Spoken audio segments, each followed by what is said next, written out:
Yeah, natural disasters have been on the increase quite for some time now. The climate change is, of course, a big contributing factor to the increased risks. That is really the both more and more severe hazard events, as well as increased vulnerability. So we see more and more people affected by extreme events, especially floods, droughts. We actually see that by comparing sort of the weather events with geological events such as earthquakes, that the former, or the increase, given climate change, we see more and more people affected by these extreme events, weather events, as opposed to the earthquake events. So climate change is definitely there. The impact is also quite on the increase as well. Especially poor people are, of course, affected, and both in terms of the impact of the disasters themselves, damage to assets, to livelihoods, but also in terms of people dealing with the risk in a very sort of ineffective way. So we see that especially the poor households, poor farmers as well, tend to sort of sacrifice a large part of their potential revenues by minimizing the risk, because these risks have such a devastating impact potentially on their livelihoods. What we see is that especially farming households, they tend to sort of over-diversify first of all their activities. So rather than concentrating on sort of a profitable, adequate, risk-adequate activity, they tend to diversify. They do a little bit of trading, a little bit of lots of livestock, quite often too much livestock, so to speak. There's some research from Zimbabwe showing that the poor households in particular hold too much livestock, 8 times as much as would be profit maximizing. So they also sometimes they stagger the planting dates when it comes to farmers' crops. They have too much of the sort of the drought-resistant food crops, so they tend to sort of minimize or manage the risk, minimize the risks rather than maximizing the revenues. They also deal with risks by sort of self-insuring. For example, they quite often sort of cater to their networks, their relatives, friends, people in the community. Sort of, there's some research from West Africa showing that people spend 15% of their income on gifts to keep their networks sort of alive, just in case the bad event happens, and they need to rely on the community, on this network. So they, rather than using sort of formal financial services or other proper risk transfer mechanisms, they tend to informally deal with the risk in quite ineffective ways usually, and sometimes they end up also in sort of poverty traps. When then the big event, the natural disaster event happens, and all these informal risk management mechanisms actually don't work quite properly.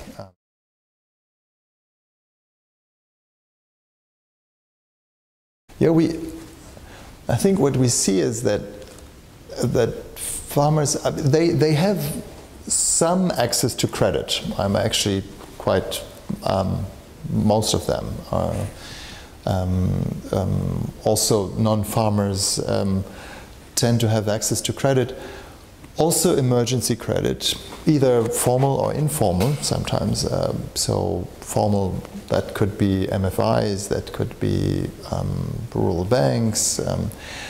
But that credit is usually quite expensive and not a very effective way to deal with, especially disaster, the aftermath of disaster. Going to the moneylender after a disaster strikes is not usually a very good way to deal with the risk again. So what we are sort of seeing more and more is that there needs to be sort of a suite of offers and not only credit for poorer households.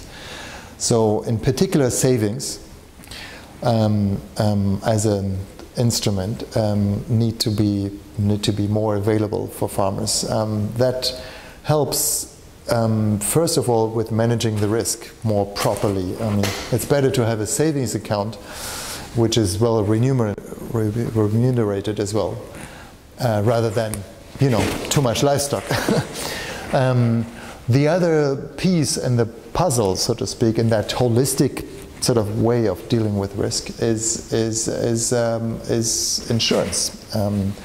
There's both life insurance, of course, more and more available, but also micro sort of level net cat insurance. Usually it's governments that sort of come in after disaster strike, but they tend to come in quite ineffectively in the sense that often the disaster aid is very small, it comes late, doesn't come in the right format.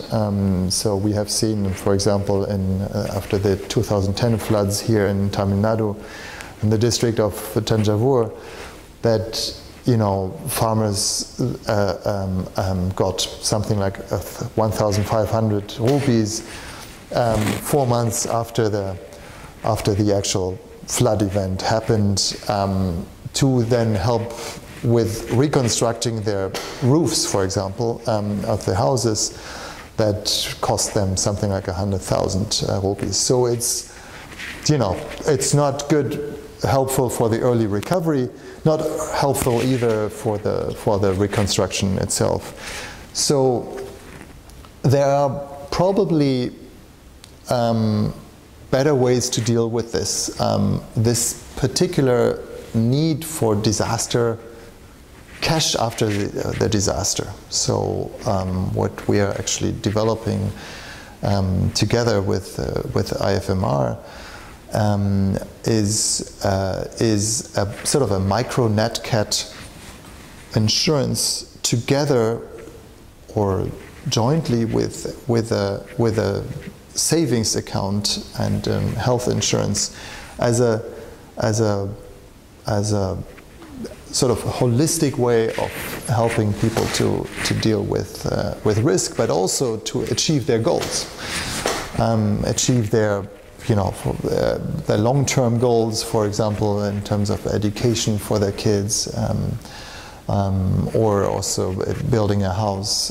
So here the net cat insurance would actually sort of disaster-proof these savings and help them pursue their goals even in the face of disasters.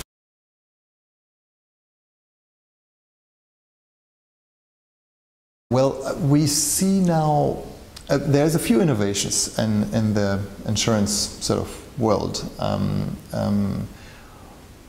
One of them that help exactly address this sort of these inefficiencies and also ultimately trust issues around insurance.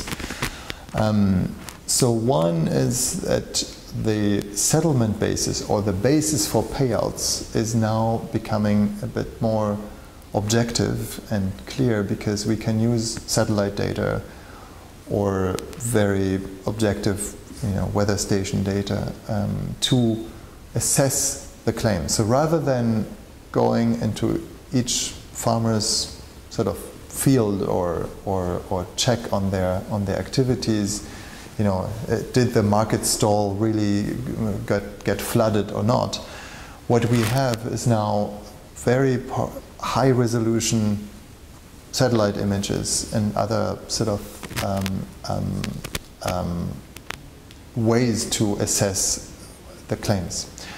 So that's one innovation that helps very much with the effectiveness of the insurance. The other innovation is more effective delivery channels. So basically, thanks to in some cases e-wallets or simply bank accounts that we can credit basically the next day. So disaster happens today, we assess the claim today. Tomorrow we can credit the insured person's bank account with the automatically assessed payout. So that does away with all the hassle that you mentioned in terms of getting a surveyor in and loss adjusters and this and that, which has it's all its problems.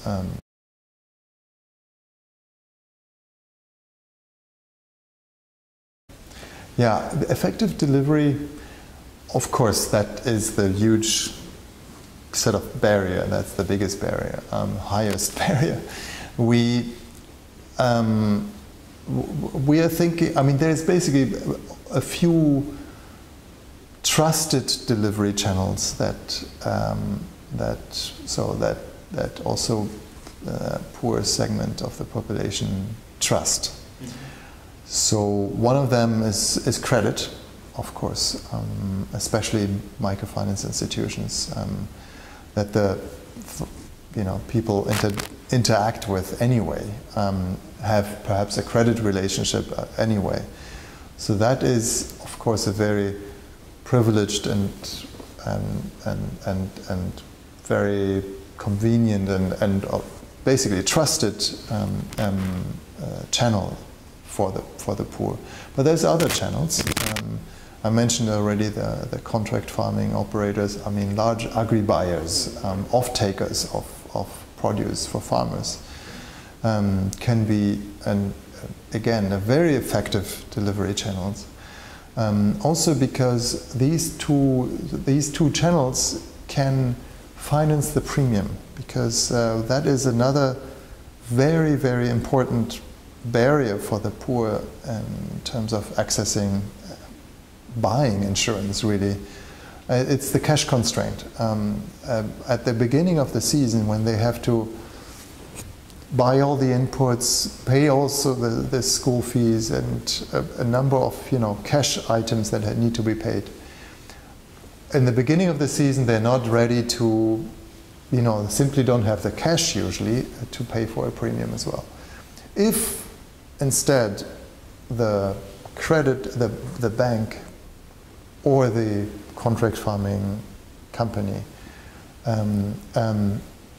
sort of finance the premium, meaning the farmer pays at the end of the season when he or she pays back the credit, has harvested and therefore has some income and therefore no cash constraint at that point. Or delivers the produce to the agri buyer, and therefore then the premium is deducted from the proceeds of the sale. That is a much better way to sort of sell insurance. So we have seen that the uptake of premium financed insurance in these agri-buyer situations sort of increased from 5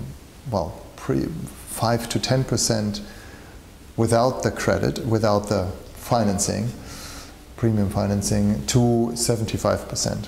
And we have seen that actually in two countries, in the two independent situations, very different situations, but the jump, the increase in take-up was very, very similar. So that was actually striking to see that both in Kenya and in Zambia. Same thing with credit, of course. If the banker, if the MFI, for example, adds the premium amount to the credit, so the actual disbursed amount stays the same, but the total credit increases by the premium, that again is of course very helpful for the farmer, because it's a win-win situation for all. Actually, in a bad season, then the banker recovers for sure. In a good season, it's easy for the farmer to pay it off, that slightly higher outstanding credit.